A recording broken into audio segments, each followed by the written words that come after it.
Look, in the end, all of these theories always emerge early, long before the trial begins. Why? Because it turns out the investigators are holding on to a ton of evidence that they have not shared publicly. And while they're holding on to this, something as simple as the autopsy report, they're holding on to this for a reason, right? They want to make sure they've investigated every potential accusation, every potential theory that's out there, and they don't want to release information to the public that later on might jeopardize the investigation. Here's what I mean. Often we'll be interviewing somebody and they'll tell us something that either they have to know from firsthand knowledge, which would implicate them in some way, or they might have heard it online. Well, we don't want them to hear it online. So when they do mention this little weird detail to us, we'll go, whoa, that's not been publicized anywhere.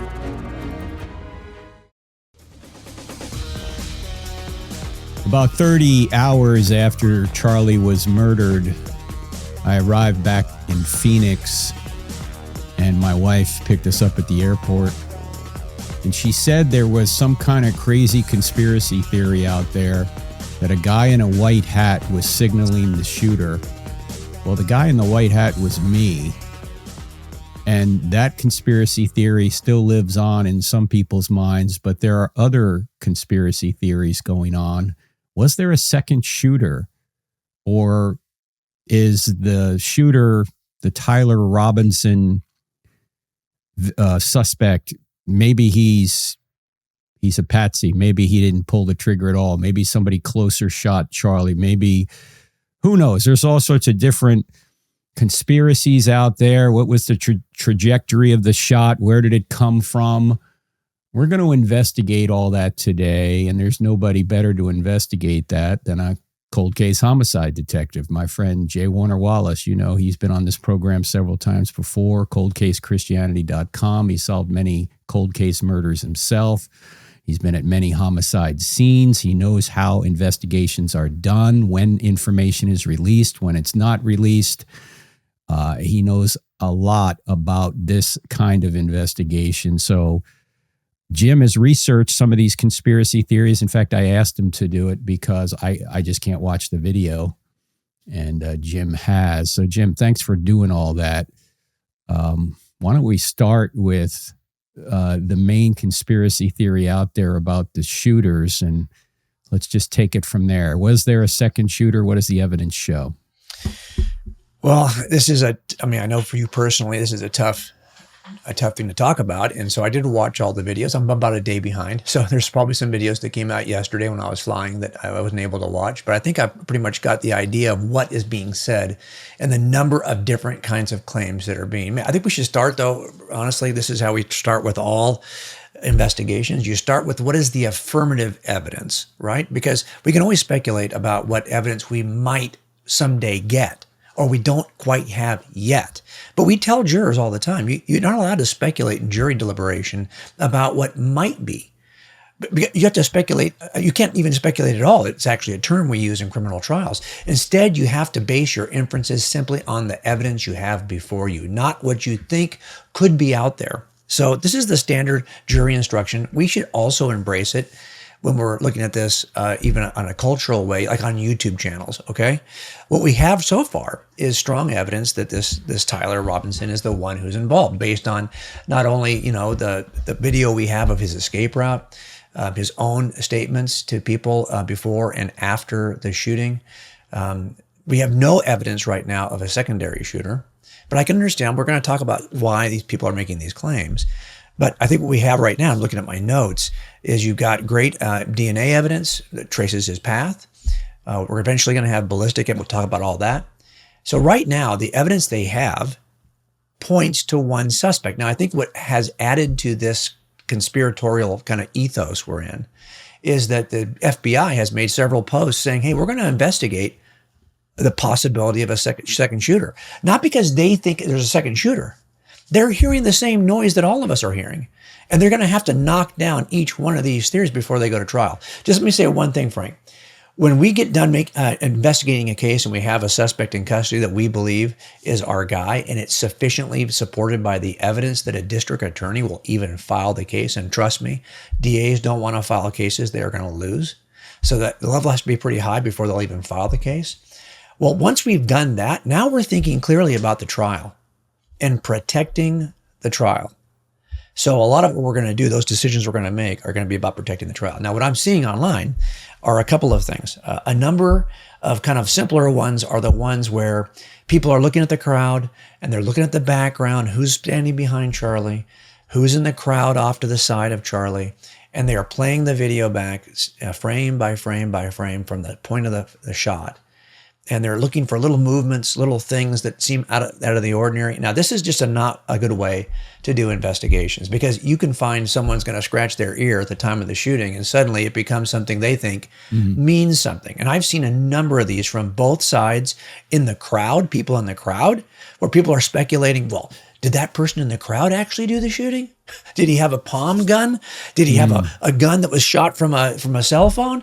Because they're just seeing, this is why this is silly to just click back frame by frame and look for any twitch. Because if you were to actually do this at any point before the shooting or after the sound of the shot, you will find all kinds of twitchy movements. This is just the nature of humans that exist and get filmed on video. I think this is a poor way to start a conspiracy theory, but you do see it a lot. And I've seen at least 3 or 4 videos now where someone's claiming that little movement from that guy, and it's not necessarily you, it's somebody else in the crowd. And so, of course, this is the kind of stuff that we're going to have to eventually knock down. And of course, the bigger ones, Frank, are the ones that deal with this secondary shooter, not just like there's 2 shooters involved and maybe the round came from an entirely different angle. Right. Yeah. The crazy thing about I'm the signaling the shooter. First of all, if somebody wants to kill Charlie Kirk, they know who Charlie Kirk is. They don't need somebody on the stage to say, hey, that's Charlie Kirk over there. Secondly, if he's looking through a scope from 100 or 200 yards away, he can't see me when I'm 25 feet to Charlie's right.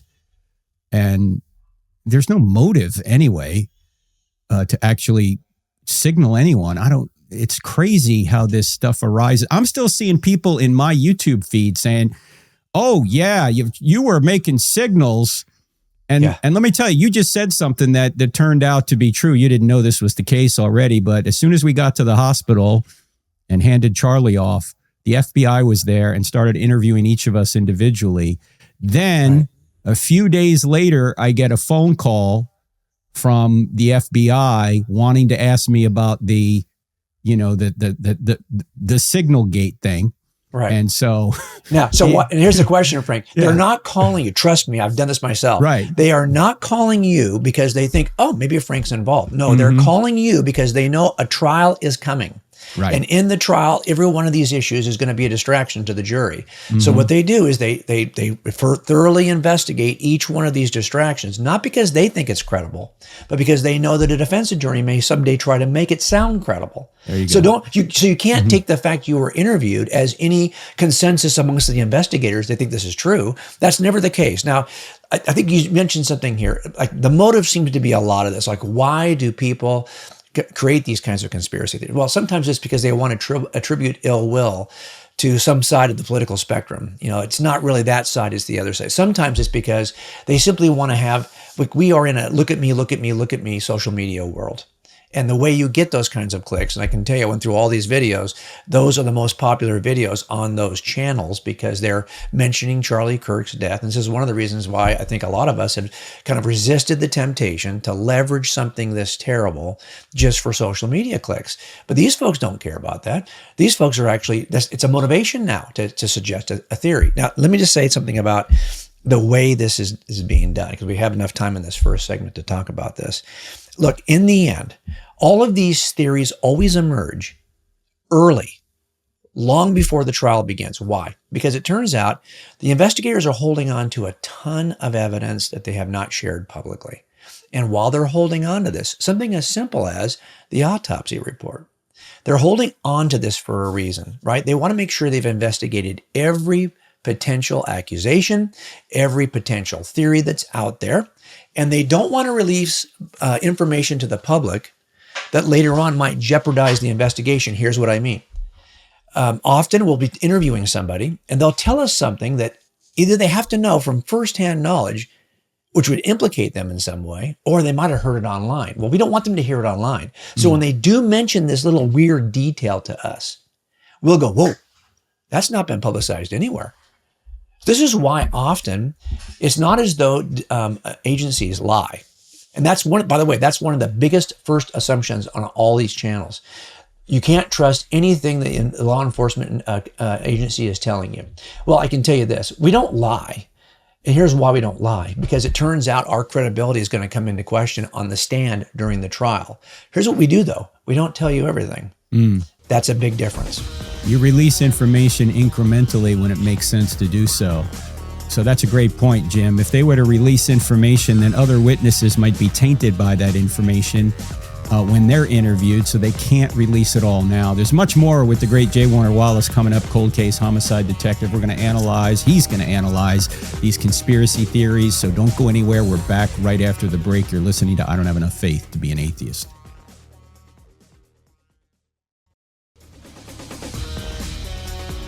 Can you trust what the FBI has said about the Charlie Kirk murder? How much information does the FBI release? When do they release it? What is the proper way to release information? Might they be withholding information for a reason? Well, my friend J. Warner Wallace, cold case homicide detective, will say yes, and he's going to unpack it further. Jim, why not just hold a press conference and tell us everything we know? Well, you know, it's why there is a certain distrust, I'll just be honest, between investigators and law enforcement often and the press. And the reason why is not because we think the press are just innately bad. It's because they have a different set of priorities, a different set of goals. They want, of course, to capture the biggest story possible because they want readership. Totally understand that. I get it. Our job, though, once we have somebody in sights and we're making this case and we have enough evidence to actually file a case with the district attorney, is to, like I said before, protect the trial. The trial is coming. You might have the right guy, but if you can't convict him, shame on us. So there's always kind of this sense that if I release this little piece to the press, well, then they chase it and they chase it. Then they make a statement that's not quite true. And then they talk to other people who make additional statements. And now I have a fire. I'm the reason why I have this fire. If I hadn't released that little piece, there'd be no fire. In the end, it's always safer to say less than to say more. Here's who we have in custody. And by the way, all of this will be part of the criminal trial.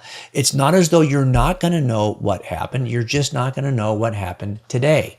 And we do that on purpose. Two things. One, like I said, if we're interviewing somebody we think might be involved, we want every piece of information to come to us and we'll realize, yeah, you couldn't have known that. Only the killer or the killer's accomplice could know that because we've never talked about that publicly. We never talked about the details of the injury. We didn't talk about that publicly. So if he knows, oh, this must mean something. So we want to protect our investigation of future suspects. But also, we eventually have a jury pool that we're going to have to assemble to do a trial. And the more the community and the public knows, especially the more famous the incident, the harder it is. And you've seen this in the last 5 years with all kinds of criminal trials where you had a jury that was really hard to select. And often, to be honest, I always tell people, right, where do you win your criminal trials? In jury selection. You don't win them in the opening statements. You don't win them in the closing arguments. You don't win them in rebuttal. You win them in jury selection. If you don't pick a jury that's impartial, you're done. So it's really going to be hard to protect that if there's a lot of information out there. Now, I think in the end, what I'm looking for is enough oversight. So I'll give you an example. Do we make mistakes in investigations? All the time. All the time. We're humans. But what I've always seen is that the less number of law enforcement eyes that are on the investigation, the more likely you are to make it a mistake. When you have more eyes on it, you get more people saying, well, why are you doing that? Hold on. What if we do this? And so when I have got multi-jurisdictional, a lot of eyes, state, local, federal eyes are on this and all those supervisors. This is why, for example, I always wanted a sergeant who had previously been a homicide detective because that guy knows what happens in homicide investigations and he becomes a source of wisdom for me. So when I see this investigation and there are so many eyes on it, now, can that also mess things up, Frank? Yes. I have. If there's a sense of pride and I don't want to share information with you, agencies don't work well together. I have not seen that, though, yet on this investigation. So I just wanted, if you don't mind, I just want to talk about a couple of these alternative, Yeah, let's- kind of claims that are being made. What about we're going to Charlie. do, friends, is we'll put a couple of these in the show notes, like videos. If you want to watch them, I can't watch them. I just don't want to see them. But Jim has watched them, and I know essentially what they're saying. But Jim, pick one and explain what the conspiracy is, and then we'll comment on it. Go ahead. A guy named Range Day Bro did a YouTube video that was kind of referenced very frequently after he posted it by David Pakman, the PBD podcast, Heavy Duty Country, Hegshot 87, a ton of these folks. And I watched all these. Now, some of them, you're right. If you're going to watch them, they are going to replay in slow motion, frame by frame, stuff that you probably don't want to see again. And I don't either. I didn't find really any of them to be all that compelling, to be honest with you, for a couple of things. Here's the claim. The claim is that Charlie was shot, instead of shot from the front on the left side, and that's where the injury appears on his neck, that he's actually shot from behind on the right, and the bullet enters his body in a way that it emerges. It's an exit wound we're seeing, basically, there's their claim, on the left side of his neck, rather than an entry wound. So they're arguing there's an entirely different shooter at a different angle. So in other words, I always describe it like a piece of pizza, where you have a slice of pizza and the point is where Charlie is sitting. Instead of the shot being fired down one edge of the pizza slice, they're claiming it's fired down the other edge. And so this is the idea. Now, what are they basing this on? A lot of it is based on this close-up evidence, they say, from the video. We've got a couple other videos now that have emerged. And I'm watching these as well.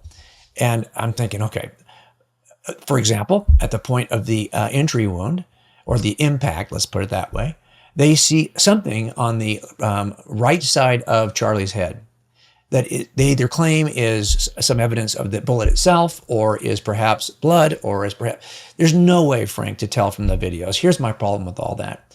The video is two-dimensional. It doesn't even show you any depth. I have no idea how far back from Charlie any of that small little movement. You can't really tell if it's an artifact of the video. There's just not enough evidence for this. And here's my whole point with all of it.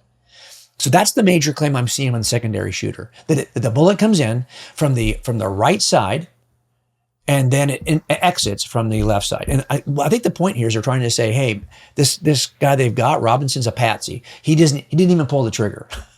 In essence, they're saying the round came from an entirely different direction. On the basis of what evidence? Now, here's what I would say. In the end, you know what's going to determine where the bullet came from? The autopsy. And, there are people saying, Jim, there was no autopsy. Yeah, that's not true. As a matter of fact, this autopsy was a couple of things. First of all, let me just explain to people how the autopsy thing works. Every homicide or suspicious death, you'll have to have by state law, and this is true in Utah as well, an autopsy done. And the reason why we do the autopsy is that nothing is clear. What we're trying to do is document what seems to be obvious. No, that's the point of autopsies, to document what seems to be obvious. Here's what happens. And by the way, homicide investigators, I have to attend every autopsy of anyone who I'm assigned to as the case agent. If I'm going to get the case, I'm going to have to be present at the autopsy. In California, at least, we have a provision that allows the coroner not to go to the prelim. I'm going to have to go and testify at the prelim for the coroner. So I have to be there during the autopsy. Here's how this works. As gruesome as it may sound, what happens is we take the body and they bring it into a room, and the heart's not been beating for a while, so there's no more blood being pushed out. They wash the body, so it's completely clean. It's naked and clean. Then they put the body into an x-ray machine. They're looking, especially in a shooting, they're looking for the round. I can't tell you, you might think that rounds are simple. They're not. When they enter the body, they do all kinds of weird things. Some will fragment, and you'll have to trace their fragments. By the way, I will stay as the investigating officer until that coroner collects every fragment, every piece of metal, and gives it to me. It's evidential. It may be used in lab work later on, and we're going to remove every fragment from the body. So they're going to do the same thing with Charlie. And that's going to tell us a couple of things right away. Because one of the claims is that the round should have gone through him. It just should have gone through the kind of round that's a 30-06. It should have gone through him. Yet they're claiming that the round was in him. By the way, Frank, not unusual. What determines whether the bullet will pass is trajectory, distance, and what part of the body it hits. That's it. Those three things. And this is coming from a pretty far, by the time it gets to Charlie, it's not moving nearly as fast as it was coming straight out of the barrel. And so it's not moving as fast as you might like, if you're like trying to assume it's going to go through the body. And number two, we don't know what it hits.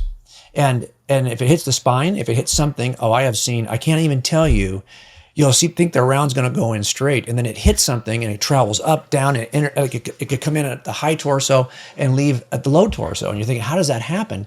Because it's a trajectory that's really hard to predict. So to me, it's not beyond reason that this would be in the body as they said it was. But here's the point. If you're going to suggest it entered another way, well, then we're going to have an entry wound on the side that they say it entered on. That's as simple as that.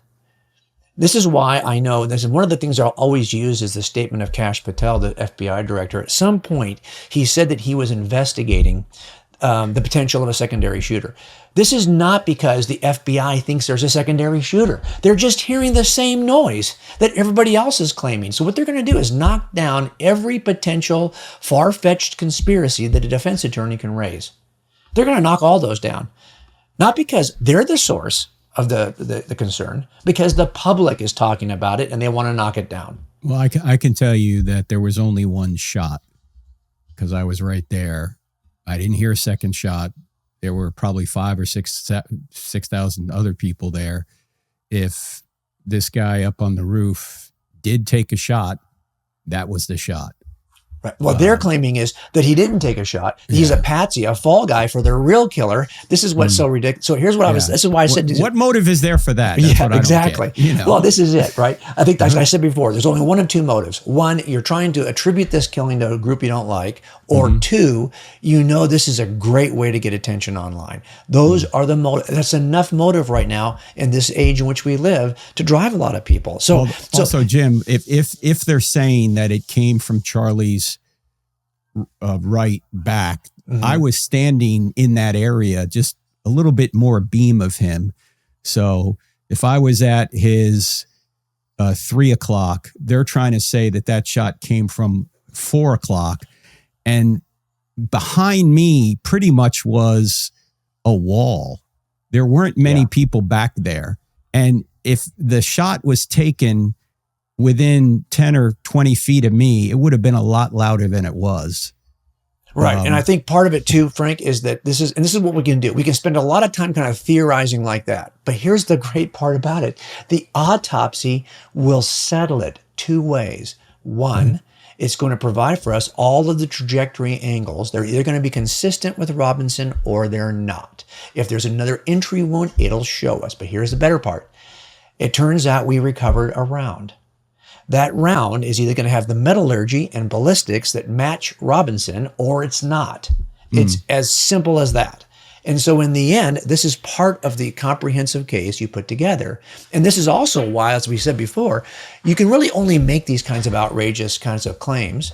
Now, look, I always say, is it possible? Anything is possible, but it's not reasonable. And I suspect that no one's getting all excited about this because the investigative team already knows the result of the autopsy, and they know that the ballistics, metallurgy, the entry points, all of this probably are confirming of what they already know about Robinson. But here's why now is the time the conspiracies emerge. They don't have that information publicly yet. Got it. Well, there's a lot more we're going to talk about right after the break with cold case homicide detective J. Warner Wallace.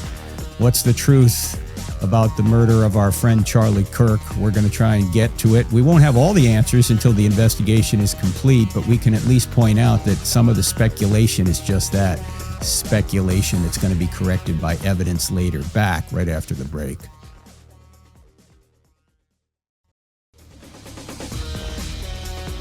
Who killed our friend Charlie Kirk? Was it Tyler Robinson from the roof, or was it someone else closer to Charlie and Robinson is just a patsy?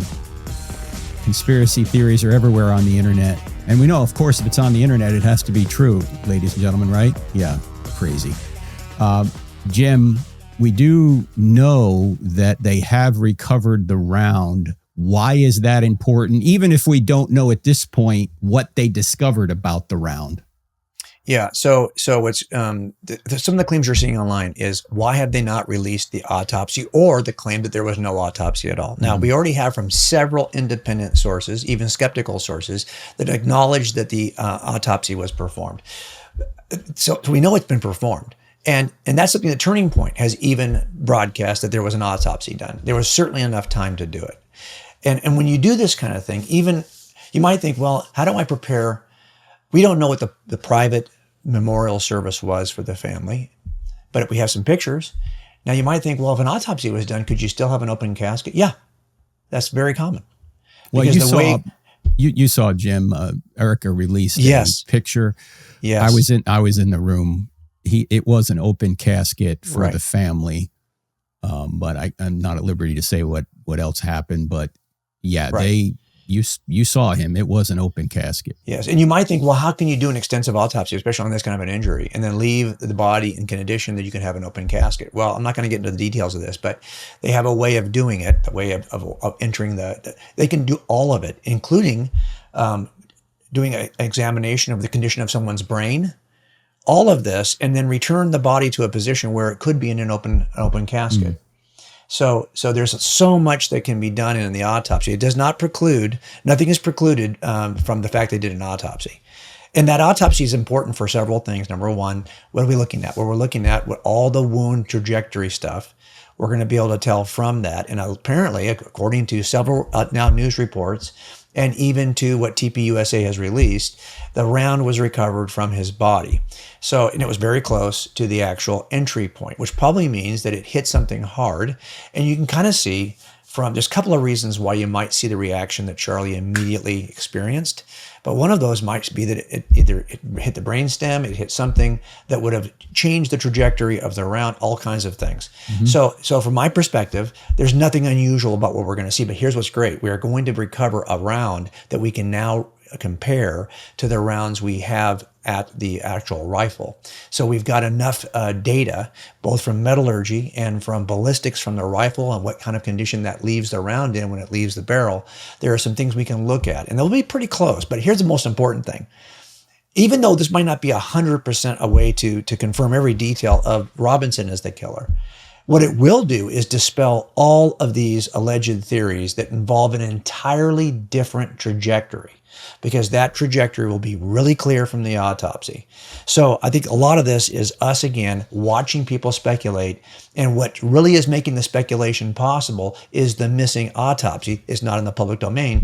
Now you might say, well, why don't they just release it then? Because this speculation is not really hurting the investigation going forward, as long as they do what they did with you. They're going to interview everyone and knock all these things down. And then when they go to trial, all of this is going to come out. There will not. I think in the end, there are people who feel like, hey, is this going to end up another one of these unsolved conspiracy theories like JFK, like we're in a different age. We have so much video information that we didn't have 40 years ago. It's going to be very different in this age. I think I'm feeling very comfortable as an investigator and I almost feel like we shouldn't even give credence to these conspiracy theories, given that the evidence for this is pretty robust. And you can tell even from his escape route. I mean, do we really think he had another person involved? This seems like he's exactly what he looks to be. And by the way, remember we talked, one of the things they're saying online, Frank, even they're talking about, well, why is he hitting the neck the way he was? Is it even possible to hit someone with that level of accuracy? And were you using these hand signals to somehow help him? Okay, stop. So here's what I would say. If you've ever hunted, you know when you've got an animal in your sights that you are focused on your sight and you're focused on your telescopic, whatever you're using on your rifle, and you're waiting for the shot. Charlie had a habit of talking with his microphone and then leaning forward and putting the microphone down and listening. He didn't always hold the microphone the entire time somebody else was talking. He would put it down. Then he would lean forward and pick it back up again. And if I'm scoping just on his head, there's going to be times when he's going to be out of frame and back in frame. And that's why I'm going to have to my eye has to stay in the scope, because I'm looking for the shot when he comes back into the scope. As gruesome as that sounds, that's the way anyone hunts. And that's what would have happened here. And I think it's because of his rocking back and forth when he answers questions that it took a little while for the killer to get the rhythm of that. So when he came back up a third time, he knew he could pull the trigger. Now, how accurate is this kid from that distance? Well, I don't think he's aiming on his neck. He's either aiming at his chest, at the heart, or he's aiming at the brain. Because that's what we do, right? In these failure drills, when we know we want to really stop somebody, those are the shots that actually put people down. Now, if he was aiming for his chest, he's off by a foot. If he's aiming for his head, he's off by 8 to 9 inches. But he happened to be accurate enough to make the hit. Ironically, the reason Charlie would put the mic down was to prevent him from interrupting somebody. Yeah. That's why he did it. Right. Because he wanted to hear them and he wanted them to speak freely because he loved them and he wanted to reach them. And yet people on the left call Charlie Kirk a Nazi or a fascist. I mean, how many fascists do you know who say, if you disagree with me, come to the front of the line, I'll give you the mic and I won't interrupt. Tell me your story. Tell me your case. It's absolutely ridiculous, the lies that have been told about this man. Well, in that movement that was caused by his desire, I think a couple of things happen. You're right. Number one is it takes away also, when I used to watch him do this, I used to always think, oh, I like that because it almost takes away like this, I'm the celebrity and you're just a guy. Right. Because he would put down the microphone and he would become human again. But that movement back and forth is why I think the shot didn't even occur earlier. I think it took a while for him to see to expect, okay, he's going to come back. Okay, he's going to come back. And you're absolutely right. There is no way, there's no need. Look, snipers also do this on SWAT teams. Like snipers will look through that scope and they will keep their eye, they don't look around, they stay in the scope because the scope is what they're aiming at. And the same thing is here. I'm sure he was staying in that scope and he was looking for that pattern. And let me say one other thing about that too, Jim. And this, of course, is going to all come out in the autopsy. Right. I'm looking down at Charlie and we're trying to stop the blood coming from his neck. I don't believe there was an exit wound on the other side. Otherwise, that would have been bleeding too. And we weren't trying to stop bleeding on the back of his neck. We were trying to stop it on the front. So now, could there have been a possible, but I'm looking, I mean, I'm right there, you know, he's a foot away and sometimes doing CPR, you know, I'm right on him. And I do not think there was an exit wound in the back of the neck. Maybe there was, but it would seem like we would have to be stopping blood from that angle too, if that were the case. So, and again, this is what's so powerful about the autopsy. That we often think that, you know, they're looking for the collection of the weapon rounds. They're looking to also cause of death. Now you might think, well, what's the cause of death? But they're going to tell you though in the autopsy exactly what artery was severed. There's going to be some explanatory power. It's going to be important to know. You know, just for sake of, now you might think, well, why do we need to know that? Well, if there was no alternative theory, you probably wouldn't need to know some of these details. But when the alternative theories come up and they're saying, oh yeah, he was shot from behind and it affected his brain in a certain, okay, then knowing exactly the mechanism of death will help us to at least dispel the alternative theories. And again, that's where this is all coming from, is a desire to be thorough. Can you imagine? And I have worked with some of the best district attorneys in Los Angeles County. And when we do these big high profile cases where Dateline is in the room with you while you're doing the trial, I just know, whether they say it or not, the pressure on the prosecutorial team it's like strangles you. Can you imagine the pressure on this? The slightest mistake. So that's why every T is going to be crossed. Every I is going to be dotted. And silence is now taken by these online YouTubers as evidence of something nefarious. No, silence is just prudence. That's a key point, ladies and gentlemen. Listen to that.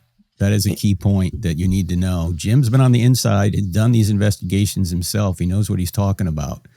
You don't reveal information before you have to. No. And I'll tell you something. Every time when I get upset when I watch sometimes a federal administration do an investigation like this, because I know they're bowing to they have press releases, they have press conferences. I'm always like, don't do that. I have no problem having them mad at me, but having no information. Because it turns out no information to the public helps you when you finally get to trial. I get it. Can you have no information? It's just going to create all of this conspiratorial thinking. Okay. I understand all that. But from an investigative perspective, everyone being dumb and not knowing what's going on is going to help us. It's going to help us pick a jury because there's nothing out there that really could taint the jury. It's going to help us once we actually get in front of the jury to roll out the evidence. The other thing I don't want is a jury to think that it knows half the information you get in the public is false. They think if we start giving out information, they think we have more than we really do. Mm-hmm. So I want them to see what we have and not have some false expectation because they heard it on a YouTube channel. Oh, there's going to be this infrared kind of, technology that was used. Okay, that technology doesn't even exist. Okay. So what we want the jury is to have a reasonable expectation as we build our case. I just think in the end, you're far better off saying less than you are saying more to the press. And that's why you're seeing silence right now about this. Now, I almost think you could take odds. Will at some point the claims of conspiracies be so loud that the investigative team is going to want to release something small to knock them down? Maybe. I still wouldn't do it. I think you just have to ignore that stuff and then knock it down when you get to trial. That's always the better way to go. Well, the one thing Erica did want everyone to know, because, look, she talked to the surgeon directly, that Charlie died instantly, and the details of that will come out in the investigation. It is true we got a heartbeat when we got to the operating room, when we got to the hospital, but that was just because Charlie was a healthy guy. His vertebrae, well, I'll let the report come out. We'll see. It'll all come out, ladies and gentlemen. These conspiracy theories are just that. They don't have evidence behind them. They have a lot of speculation. Evidence will lead us to the truth, and it's being gathered right now. We're just going to have to be patient. We have another segment with Cold Case Homicide Detective J. Warner Wallace, coldcasechristianity.com, coldcasechristianity.com. Back right after the break.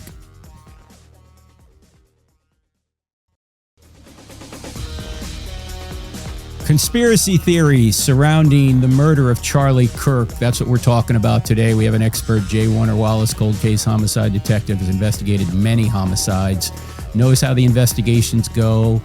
And so we're talking about the different theories that are out there. There was a second shooter from another angle, all this, or Robinson didn't really pull the trigger.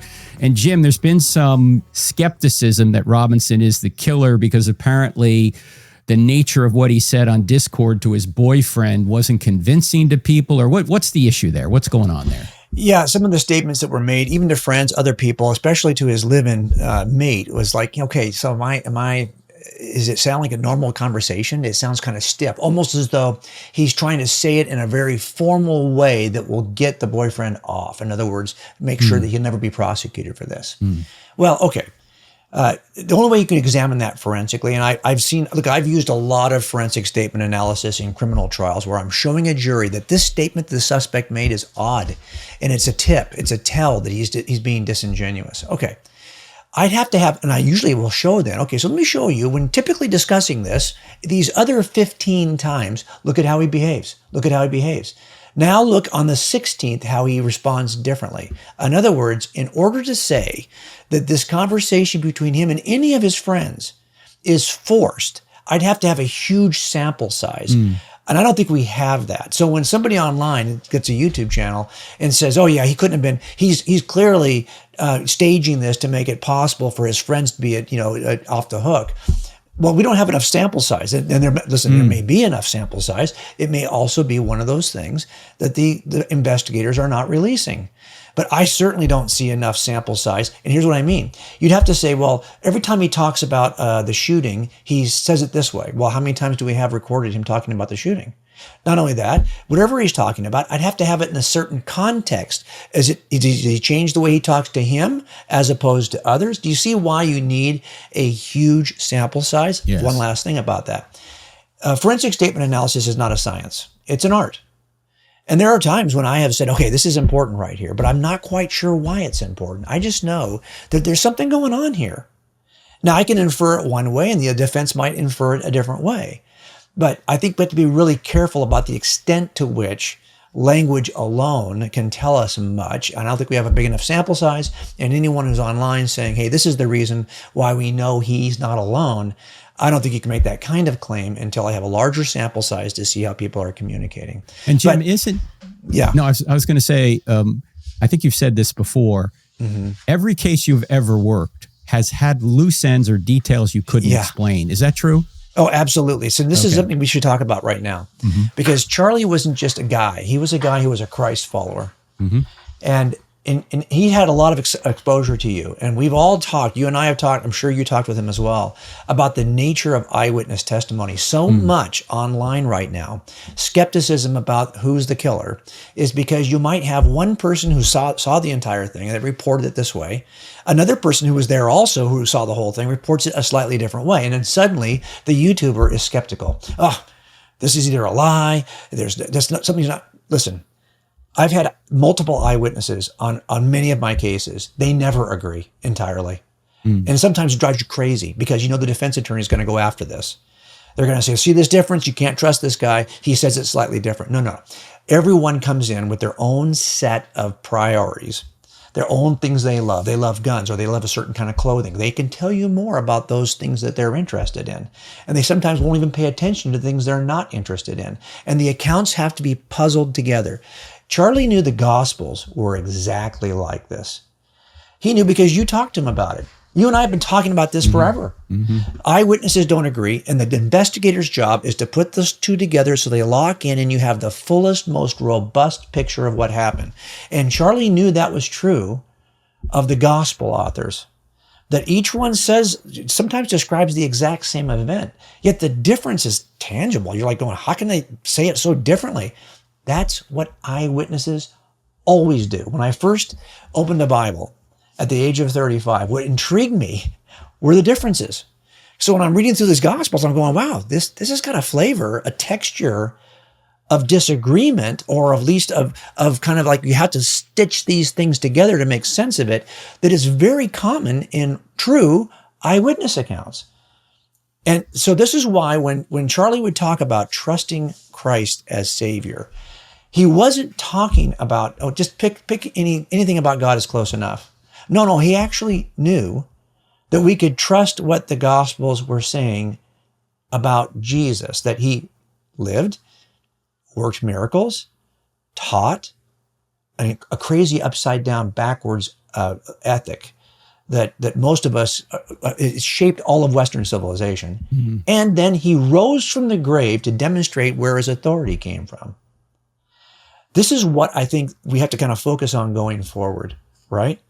That the very confidence that we have that there is a truth about anything starts with confidence in the truth about the resurrection. And when you have that kind of confidence, it changes things. And you're seeing that people now are looking to say, well, wow, what gave him that kind of confidence?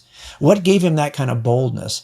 Could it be that it wasn't just a passion for politics? Could it be that it was a passion for a Savior that he knew, not based on his own feelings or his own experiences, but he just knew. Now, here's what will happen. If you'll start reading the scriptures and look at the gospel accounts to see what they say about Jesus, you will get to believe that Jesus rose from the grave. But if you'll read the New Testament to see what it says about you, you'll suddenly embrace the values that Charlie embraced. When you know that you're a sinner in need of a Savior, when you recognize that in your best day, you're not even close to a holy God, when you recognize you might have good days, but you've never had a morally perfect day, and I'm sure Charlie would admit that for himself as well, then you know that Savior you've already identified on the pages of the Gospels because you tested them as eyewitness accounts is also the Savior that can solve your problem and start a life that changes everything. You see now, thousands of people are willing to consider, what was it that formed the confidence for this man? Jim, in the last walk Charlie and I had 2 days before he died, a Monday night, we're walking through the streets of Phoenix with a bodyguard, and we're just talking about what are the questions. He's like, what are the questions am I going to get at this college? And the two major issues that came up that he wanted to get better at defending, whereas the evidence for the resurrection How can I persuade people? Because I know it happened. How can I persuade people it's true? And then how can I convince young people about the beauty of the family to get married? And I know that's big between you and Susie. I mean, you guys are doing marriage. You're putting marriages back together through Samaritan's Purse and the Billy Graham organization. You're doing that work right now. Those were two things on his heart. And this coming week, the next podcast, we're going to have Mikey McCoy, Charlie's chief of staff, and his father, Rob McCoy. And Mikey just texted me. He said, you know that Charlie died at the peak of his faith. He died at the peak. And that's powerful. And you know what I actually think, Frank? And you tell me if I'm wrong. Mm-hmm. You know why he died at the peak of his faith? Mm-hmm. Because his faith was still ascending. And the tragedy is that we just saw the peak where it was. I often wonder, like, where would it have been? Where would it? He was on an ascent. Yeah, it would have been even. That's the tragedy of all of this, right? Right. But God can bring good from it. He can ripple forward good. I think he's bringing forth a tsunami of good, as I said at the memorial service. It doesn't take our pain away right now, but it does help us realize that we're here for eternity, that eternity is on our hearts, as Paul says in 2 Corinthians 4. We have to keep our eyes on eternity.